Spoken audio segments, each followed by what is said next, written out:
Hey everyone, it's Up North Collectors here. We are doing a 2023 national preview. So this is the National Sports Collectors Convention in Chicago, July 26th through the 30th, 2023 at the Rosemont Center in Chicago or outside Chicago, right by O'Hare Airport. Plenty of hotels there.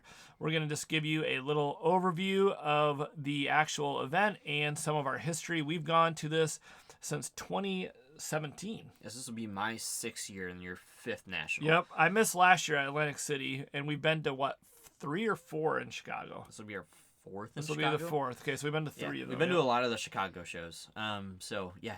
Very excited for this. Coming up very quick here, just 2 weeks away, basically. Yeah, it's crazy. Yeah, time goes by fast. Yeah, so it's that Wednesday through Sunday, the 26th through the 30th.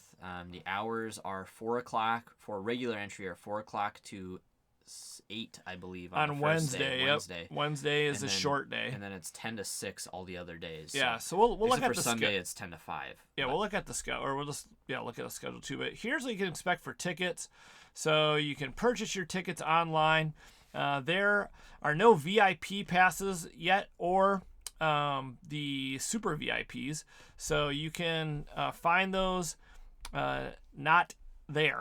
They're sold out. They're all gone. Completely so gone. You can only get the general admission, and the downside of general admission is you don't get in early. You have to wait in line to get in. But hey, it's still fun. So you can get the 5-day early entry pass. So maybe I take that back. I guess you can get early entry if you get the 5 day. Is that right? Yeah. Yeah, so half hour early. Yep. Yeah. So you do get a half hour early. So you want to buy that one, but all the rest are not available for the early entry. These are just the regular tickets. So if you're going for one day, obviously you're going to buy the $30 ticket, and then a couple days as well. But it's definitely fun, even to stand in line sometimes, talk to people, see what people are doing. Out. Yeah, exactly. We've done general admission one time. I think we only did general admission. No, twice. Oh yeah, we did. No, we once. did it once, and then next time we did VIP. Yep.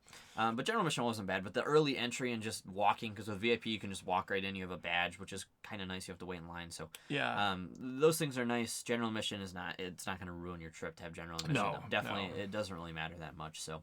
So that's pretty much it. On the ticketing side, of course, they have VIP, super VIPs.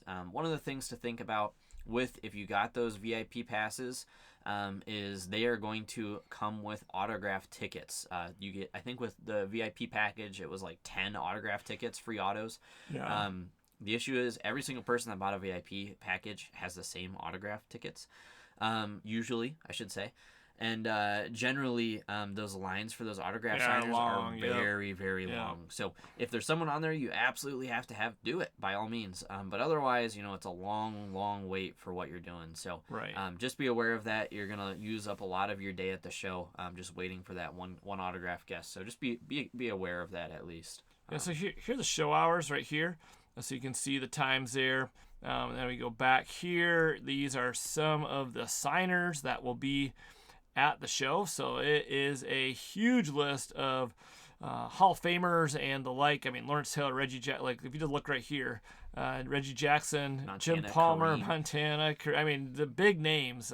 So you can check that out if you'd like to get autographs. And you got to figure out the schedule when they're signing. And the way the showroom is set up is that in the middle of the showroom is where you have guys like Panini, Topps, Fanatics, so all those big companies have big displays in the middle of the show. Yeah, big like commercial. They have like they're not commercial, but like not dealer. I don't even know what the term is, but corporate. That's corporate. What I'm looking for. It's a corporate booths. Yeah, and so you have Steel City Blowout Cards, DA Card World, all the big wax dealers out there as well. And then eBay has a place usually, and all kinds of. I think Whatnot had a big place last year, and I'm sure they'll be back this year. You'll see all those places usually in the middle of the show, and then around that are the smaller tables. And when I say small, sometimes they're huge, huge layouts, but and then smaller like 2, 3, 8 foot table setups all over the place. Right, yeah. And there's hundreds and hundreds of those. Hundreds and rows upon rows upon rows. You can't see it all in one day.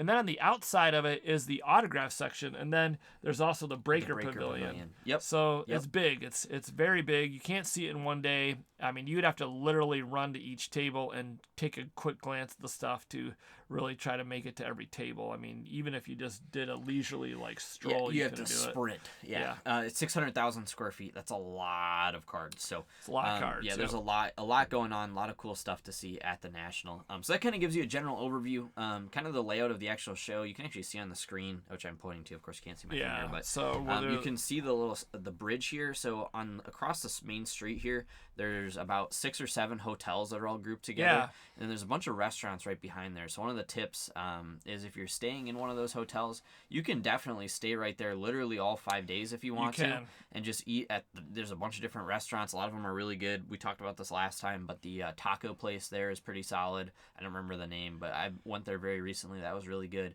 And then there's Jack's, which is like a bowling alley event center. That place is solid too. Yep. So you can eat at those places. You're going to have to wait, but you can still eat at those if you're looking for food. So that's one way to go. One of our other tips definitely is to not indulge in the actual convention center food generally.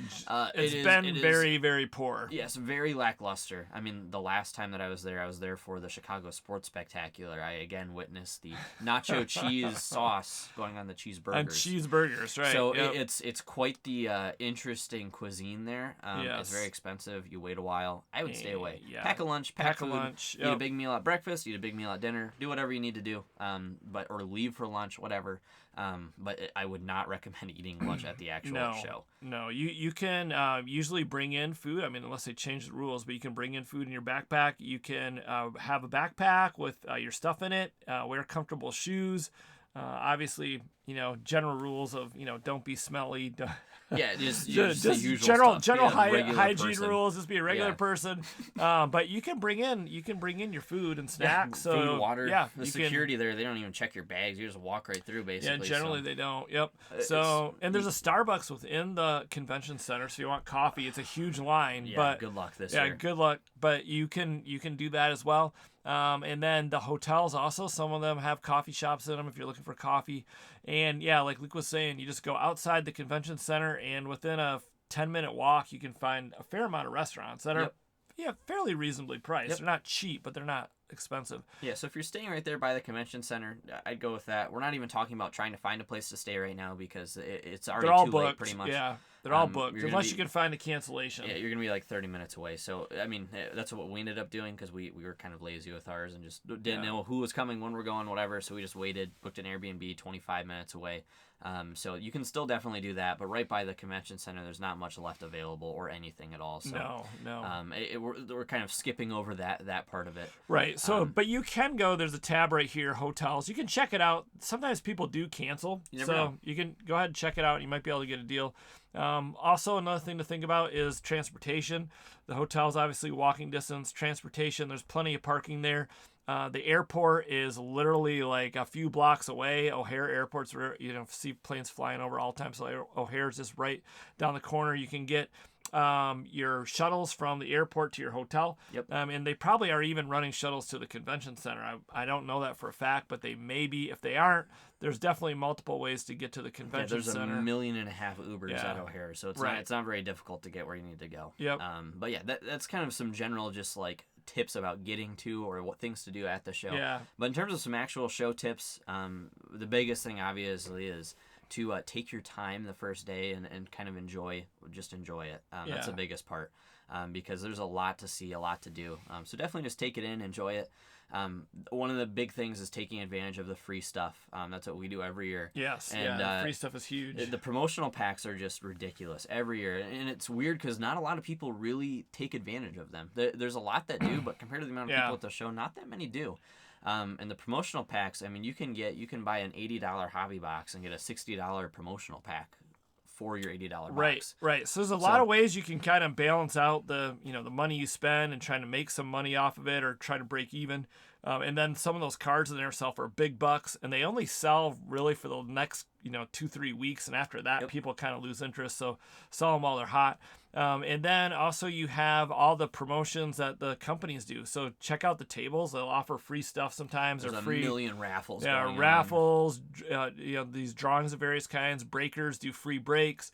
eBay usually has cards. You just have to, I don't even know what you have to do usually, but go to their booth. Usually you go to your booth and sign in, and you get like a $25 card. My buddy last year picked up in the morning at 8 a.m. Gavin and picked up a little circle that said eBay scavenger hunt, brought up to the eBay booth and handed him a Derek Jeter autograph glove. So weird things happen there. There's a lot of free giveaway stuff. Backyard, my other friend at the National, Matt, last year caught a Patrick Mahomes rookie PSA 9 Prism, which is like $1,000 card that Backyard just threw. So stuff like that happens, literally. So just be aware of that when you go there, that kind of stuff really does happen, and it has happened for years. I mean, the biggest ones that we always take advantage of are the top silver packs, the Panini silver packs, and depending on Upper Deck's pack redemption, Upper Deck is usually pretty good too. So we do all of those things usually and take advantage of those. There's a lot of other free stuff going on though that you can take a part of if you're under 13. Panini does free kids breaks, which are awesome. So there's a lot of that kind of stuff too that goes on. So definitely check those things out. For sure. It's worth taking a look at. So and also by the Breakers Pavilion has been like this main stage, and the main stage has people that are talking about the hobby, and then they'll also do giveaways there sometimes. So they'll be like, okay guys, we're doing a giveaway, sometimes just for kids, or sometimes just a trivia question. They'll give away packs or boxes. So there's all kinds of stuff going on. You just got to look at the schedule and kind of get a feel for the lay of the land, how you want to spend your time at the show. It goes by quick. Also, another tip, if you're looking to buy a single there and you know it's kind of a rare one and you see it, you may not want to wait, because the chances of finding that, even at a show that big, it may be hard because there's so many people looking for stuff. So buy stuff if it's reasonable right away so you don't regret it. If you're looking, if you're on a super tight budget, you can't do that. Well, that's understandable, but at the same time, you may not find it again. We've known people that go to these shows for years and years. I mean, these guys have gone for decades, and they tell you the same thing. I should have bought it. Yep, exactly. Right? I mean, these guys are experts at looking for stuff, and they'll tell you, I saw this, and I waited, and I came back 2 hours later, and it's gone. Yep, exactly. Yeah. And I told a story that I one time like 2 years ago at a show, there was the first day, Wednesday, right after the show opened, guy had a Curry auto in his showcase for $200, Hoops auto. This is like post-COVID, so like 2021, the National. Yeah, the height. Hype, right? And that card was worth way more than $200, and I was gonna package it up with another one that I liked. And so right before I went to ask him, somebody else walked up, looked at it, said, "I'll take that Curry for $200," and it was gone. So just be quick and concise with your decision making. Another thing in terms of something more like that I like to do when I'm there, I love buying singles to look to flip them, whether it be on eBay or wherever. The National, quite honestly, is a pretty bad place to do that in certain times. At least the past couple of years, the singles generally are very high. There's very few value boxes. Most of the stuff is above $50 to $100. Most dealers can be tough to work with. It just totally depends. But usually at the shows, I've had pretty bad luck. So the past few years, my strategy in terms of trying to flip stuff. Now, if you're looking for stuff for your collection, totally different story. Yeah, right. But if you're looking to buy something to make money, save your money for the trade nights, because the trade nights are ridiculously good usually. So kind of a reverse approach to the show is what kind of I take to it. I buy all the promotional stuff, seal wax at the show. Then at trade nights, I'll buy singles. So that's something to think about when you're going to a show like that. So make sure to keep that in mind. And if something's not a great deal and you think you can get it somewhere else, just get it somewhere else and save yourself the money. Yeah, exactly. Don't buy a Luka PSA 10 Prism card, just a base Prism rookie for $25 over eBay when you can probably find one for $25 under eBay somewhere. So. Yeah, especially those trade nights, and they'll just have them sporadically at hotels in the lobbies. And then Card Collector 2's done huge trade nights the last couple. The last one was like multiple thousand people. It was huge. And it was free. Yeah, free. It's always free. It's always been free. And so that's a fun one to go to. And there's many others. So just kind of look. Some of them are not advertised. Let's pop up. There's like pop-up events basically. Yep, exactly. But definitely check those out. I'm trying to think of what else there is to talk about. There's tons of things we could talk about. If you have questions, obviously leave them down in the comments below. There's events that go on too, like outside of it. You got the Cubs, you got the White Sox if they're playing in town, and then the Brewers aren't that far away. If you have a car, you can drive up that way. So there's all kinds of stuff to do. Whether or not you want to venture into downtown Chicago, that's up to you, but you could do that as well. Yep. So it's all available for you. And as far as singles go, wax goes, you'll see tons of it. They'll probably have tons of retail on sale from 2022 and 2023. I mean, I think you're going to see boxes. I don't even know if I'm supposed to say this, but I got for my distributor today, we got offered Chronicles Football Blaster boxes. This is usually a higher price distributor on sale at $12.50 from 2021. Yeah. I expect that you're going to see a lot of stuff like that available at the show at that price Cheap. or less. Cheap. So there's going to be a lot of stuff like that. There are years past where we bought up a bunch of that stuff, just sat on it, and did really, really well. Not saying that you can do that with all that stuff, but you can rip it, whatever. It's cheap, it's fun, and you won't get those prices again usually. That's like a one-time thing. Yeah, you're right, because they're just trying to blow them out. All these distributors, these big box stores have just overload of product. They're just trying to. They don't want to bring it home. They don't want to bring it home, so they want to get rid of it at the show. Yep. Yeah, and always ask at some of these tables. Sometimes they'll give you deals, even blowout DA and stuff. Sometimes they'll work with you on stuff. So especially if you're buying, if you're going to spend a few $1,000. Yep. If you're going to spend, if you're going to spend some money, definitely don't be shy to talk to somebody and say, hey, if I buy a couple cases, will you give me a break or whatever? A lot of times they'll work with you. Exactly. Yep. And we might next week even try to do like a live Q&A night or something for we half could, an hour, 45 minutes, and talk a little bit more about this and answer some questions. But I think for today, that's pretty much it. We covered all the main kind of bullet points that are pretty basic tips, but that's pretty much it. It's just enjoy yourself, have fun at the show. It's always a blast. There's never a time where, like, if someone said, hey, you want to go to the National, that I would not go. I drop everything it's and go. Always fun. So it's always super fun. And this one is especially fun. It's because everybody is close usually, and if you're not in a hotel, you can hang out in the lobbies of the other people, and it's within walking distance. A lot of the other venues you can't do that. Yep, exactly. This one is definitely special. All right, guys, well, leave your comments below, your questions, and we'll try to get to them. Also, hit that thumbs up button. Subscribe to the channel if you're new here, and we hope to see you in Chicago. If you're there and you see us, definitely say hi. We'd love to meet you, talk to you. So please don't be shy and say hello to us. We'd love to talk to you. All right, I think that's it. So take care. Have fun collecting. We will see you very soon in the next video.